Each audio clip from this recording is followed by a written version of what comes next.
we now enter into our interview segment. In studio, we are already joined by our guest, Mary Mutemi, who is the Program Manager of Green Africa Foundation. Welcome. We also have Professor James Biukungu, who is the Landscape Restoration and Climate Change in Kenyatta University. Welcome. Please help us. Let's start by understanding what causes climate change. To what extent do you think climate change has caused drought in the country? Let's start with Mary, please. Yes, thank you very much, Tess, for having us in studio tonight. Why climate change is the cause of drought? Number one, we've had increased global temperatures. When the temperatures increase, we have a lot of evaporation. So our soil moisture is getting lost. Then from there now we have dry conditions. We have inadequate water. So that is one of the reasons why we can say climate change is a cause of drought that we're experiencing in the country and that we have seen before. Welcome, Professor. Thank you. Please greet us and tell us something about what is causing the prevailing circumstances in our country at the moment. Thank you. Thank you very much for inviting us so that we can be able to help our people understand issues relating to climate change. I'm Professor James Biukungu, as you have rightly said, a professor of landscape restoration and climate change and the acting principal for Mama Ngina University College, which is a constituent college of Kenyatta University. When we talk about climate change, we say it is a change in weather patterns. And usually, when it comes to the weather patterns, if it is a duration that is less than 30 years, we refer to it as climate variability. If it is about 30 years, we refer to it as a climate change because there is already a change in that weather patterns. And for our country, Kenya, currently, just like the other parts of the world, we are experiencing the vagaries of climate change. And you mentioned it during the news on some of the impact that we are having as a result of this change in the weather patterns. We know even before there used to be droughts, there used to be flooding, but now what we are seeing is the frequency of droughts increasing. Before, you could be able to have drought maybe after every 10 years. But now we are seeing a situation where even after 2 years, like you mentioned, we have some parts of this country, for the last 2 years, they have not experienced rainfall. So this is the result of climate change. And maybe the big question we may be asking ourselves is what is causing the climate change? What causes the climate change is issues to do with greenhouse gases. Greenhouse gases like carbon dioxide, nitrogen oxide, methane gas, or sulfur dioxide, chlorine, all these, but most of it is coming from carbon dioxide that is so much emitted from the fossil fuels. Yes. Thank you so much, Professor. What would you tell a Kenyan who doesn't know or doesn't really care about what climate change is? Why should we be concerned about our climate changing? Yeah, as Kenyans, we should be very, very much concerned. Because when there is the climate change occurring, it is affecting us directly. And therefore, as Kenyans, what we need to do is to think about how do we adapt to these vagaries of climate change, because it is there. It is a must. It is there. And most of the time, what we need to do, yes, we need to think about mitigation. Mitigation is ensuring that the problem of climate change does not continue, but at individual level. Let's know how do we adapt to these vagaries of climate change. Because if we don't adapt, then they are going to be eliminated. Just like what we know about the dinosaurs. They used to be young, but they couldn't adapt, and therefore they disappeared. Mm-hmm. And as a country, we have to put a lot of priority on adaptation measures for us to survive these vagaries of climate change. Thank you, Prof. Mary, yes. maybe help us understand, as individuals, what can we do even in helping to combat this climate change? As individuals, maybe one thing we need to understand, climate change affects everybody. Whatever sector you're in, climate change affects you wherever you are. Because when we have inadequate water supply, everybody needs water.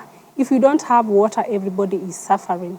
So what we need to do, number one, we need to help the communities to be able to be resilient to climate change, because the communities outside there are really suffering.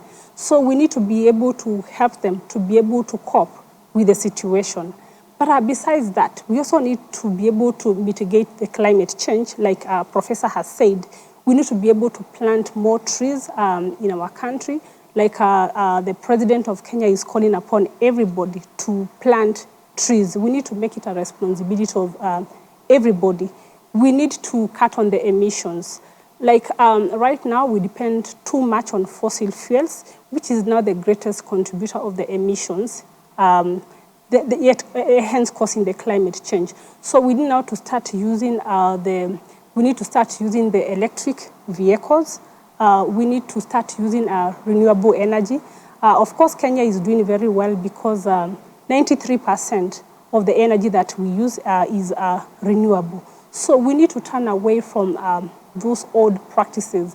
We need to turn away from using fossil fuels, using renewable energy. And that way, we will be contributing much in cutting the emissions and also combating climate change. Thank you. Let's now take a look at what is happening at COP27 in Egypt.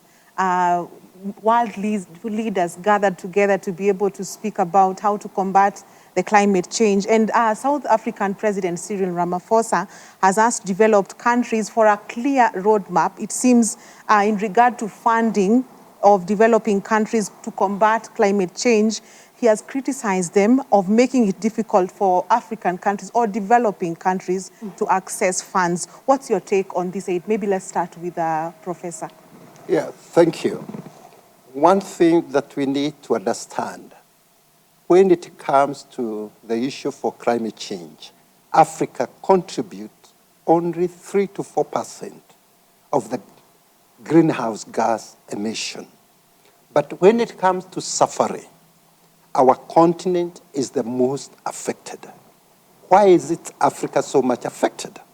Africa is so much affected, our country included, because we are so much dependent on the natural resources.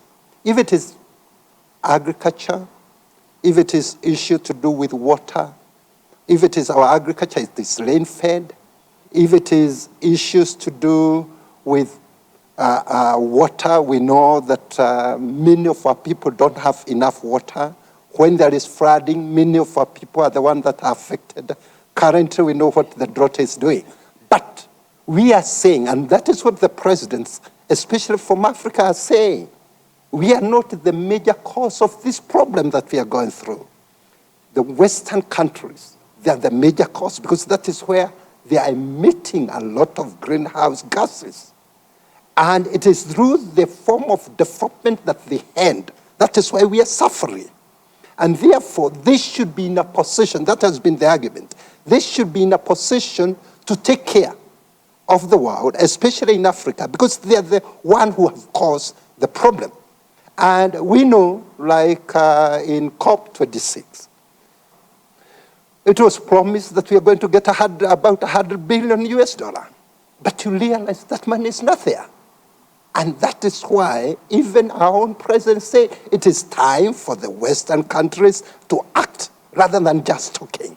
And that is why now in COP27 we are saying it is not time for negotiating, it is not time for planning, it is time for action.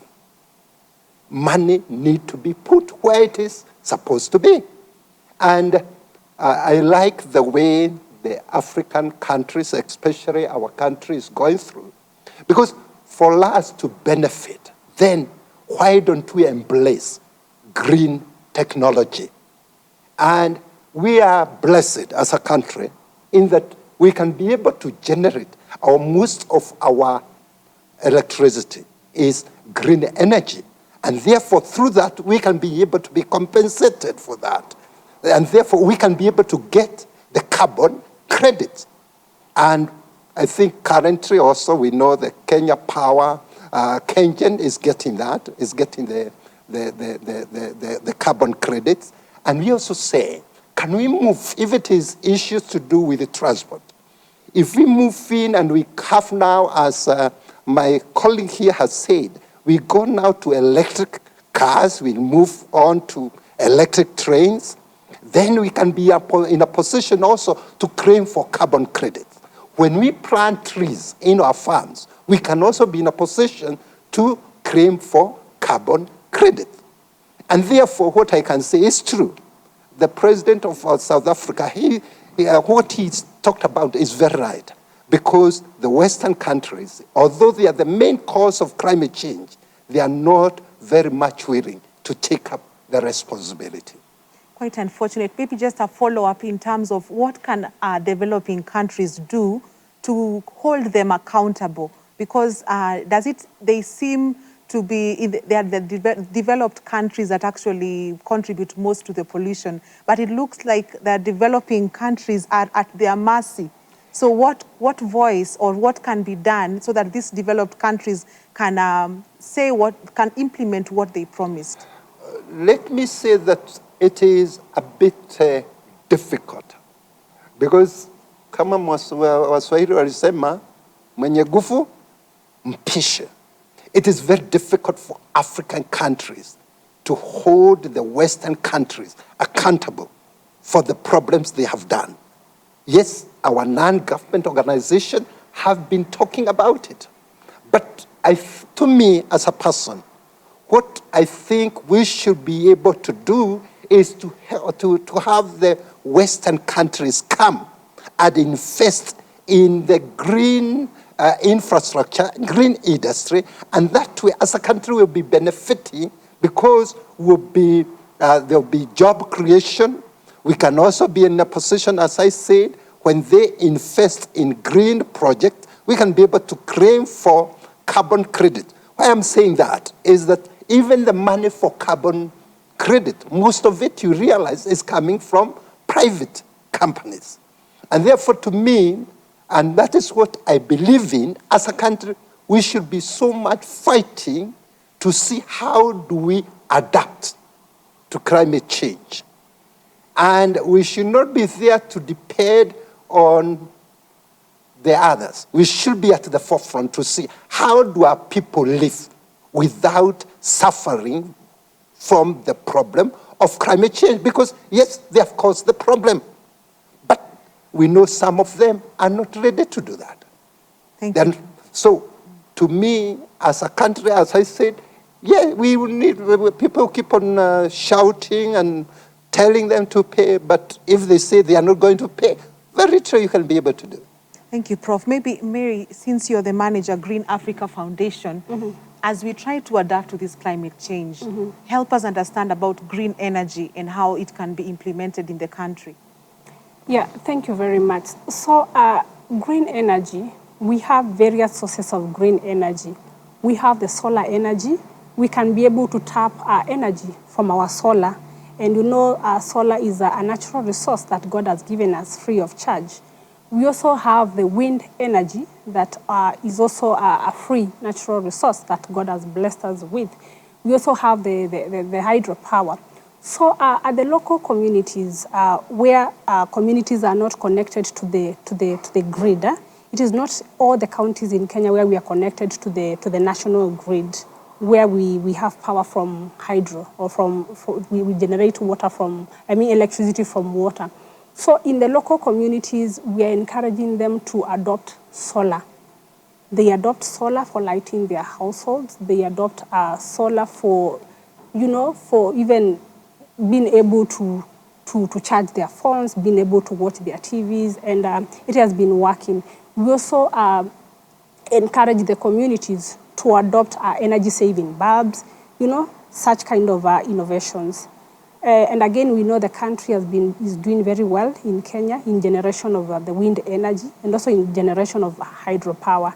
And this way, that is why we are saying that Kenya has gone milestones, and that is why 93% of the energy that we are using in Kenya is green energy.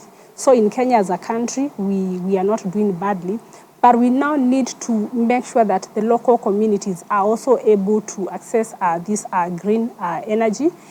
And that is why the government has also been having various projects in ensuring that every household is connected to this type of energy.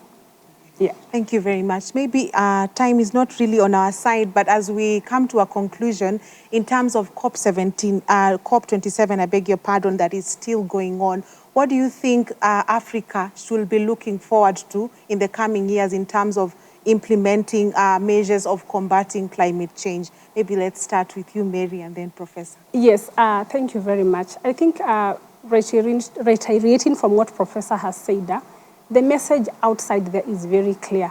We want the polluters to pay for the loss and damage. The polluters are the developed countries, and now we are the developing countries. We are the ones who are suffering the most when it comes to the impacts of climate change.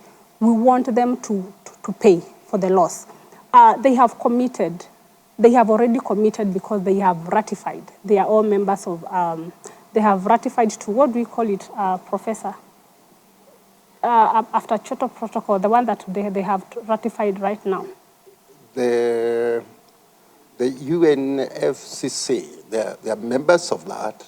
Yes, they have ratified. So because they have committed through that and their guidelines, they have no option but to be able to support the developing countries to be able to deal with the impacts of climate change. So we will continue pushing them. There is no relenting. And us back here home, we want now to get on the ground and do the work. We also want to stop talking about the workshops, the meetings. We now want to start implementing. We want to start acting so that now we are able to deal with the impacts. There's no time. We are losing property. We are losing our lives. And the conditions are worsening every day and night. Thank you. Yeah. Professor, even as you conclude. Yeah, I think as a country, we have to put our house in order. One of the biggest problems we know with the climate change relates to food security. And it is the high time that the government give money to universities and research institutions so that we can continue carrying out proper research to help our farmers, especially so that they can be able now to grow what we call drought-resistant crops. And at the farm level, farmers should be able to be helped so that they are also using farming methodology that is able to conserve soil moisture. It is a high time at the county level. I'm usually very impressed with what is happening in a county like Vihiga. You realize in a county like Vihiga, because the governor is quite knowledgeable on issues relating to climate change, you find there is so much adaptation that is going on in that county. And I wish that this can be duplicated in other parts of the country. And it is also high time. I talked about what causes climate change. I talked about the problem with nitrogen, the problem with methane gas. Okay, we need to know how do we mitigate that. But at the same time, how do we help our farmers so that even during a time like this one, they can be able now to start planting indigenous, some of the drought-resistant crop that our forefathers used to plant. It is not a time just to be relying on maize alone. We know sorghum is more resistant than corn. We need now to encourage them to plant root crops, cassavas, sweet potatoes, because this one, even if there is drought, they are not going to be so much affected. The same thing applies to our engineers. As they construct the road, they should be able to be knowing, now because of climate change, there'll be flooding. Do we have enough canals to carry out all this amount of water? And therefore, we are saying we need to rethink on the way we are doing things as a country. Thank you very much, Professor James Biunkongu. Such great remarks, even from Mary Mutemi, Programs Manager, Green Africa Foundation. I think this is a conversation that we can keep going, and I believe we will have you again for a continuation of this conversation, even as COP27 comes to an end. But thank you so much for making time for us.